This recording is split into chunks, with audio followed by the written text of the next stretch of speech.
Wah, ini barang Bukit Kepong. Okay, majoriti tanya-tanya, Boyjan tak live dan juga ni.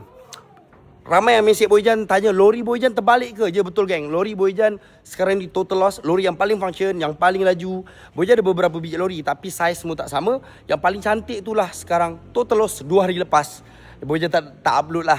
Boyjan tak kata dia duka cita, tapi alhamdulillah drivernya okey. Okey pun tak okey sangat lah, tapi okey lah, alhamdulillah. Sehat lagi orangnya apa segala. So minta maaf cacik yang mana terima barang ni pun baru sold ni, tapi dapatnya lepas raya. Bukan lepas raya, masa raya, mungkin raya pertama gitu. Sebab tim Boyjan bergerak terus 365 hari setahun. So Boyjan minta maaf kepada cacik yang saya kata yang dapat barang menggunakan Lalamove. Boyjan terpaksa guna Lalamove.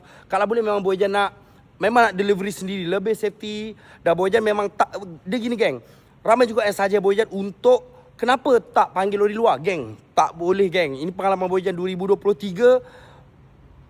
Suku peratus 20%, 30% banyak yang tak pandai jaga barang Boyjan. Macam ni kan, material macam ni. Kalau Baldu macam ni tahan lagi. Dia material yang sangat manja, sangat eksklusif ni. Salah tarik, koyak. Dan juga kenapa buat lambat ni Boyjan? Boyjan tak ada tim ke? Tak ada apa? Geng, tim Boyjan bergerak. Korang tahu raya tak raya memang ramai customer. Dulu masa Boyjan mula-mula bisnes, masa kedai lah bila sampai Boyjan dapat display, siap letak kaca apa segala, baru jual. Okey, sejak dari kedai Boyjan besar, so barang dalam kotak macam ni geng, orang dah beli. So bukan barang baru ni dalam kotak dari Indonesia terus Boyjan boleh delivery. Tak, korang sendiri tahu Boyjan memang cukup cerewet pasal barang. So mesti kena buka kotak balik, checking detailing satu-satu.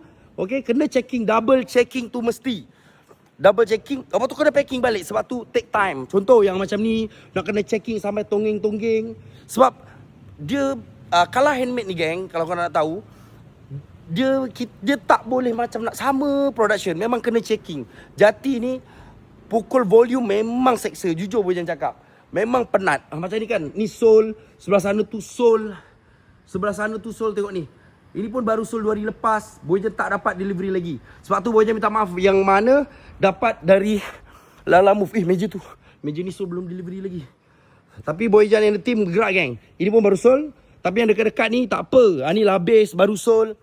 Ni macam ni. Contoh geng, ni kan baru dibuka kotak, baru di checking. Macam yang kat dalam tadi. Ini dia mula-mula macam ni. Dalam kotak. Okay, dalam kotak. Customer beli, Boyjan kena buka dulu. Tengok checking. Nanti kena packing balik. Semua banyak dalam kotak dah sold. Macam ni juga, okay.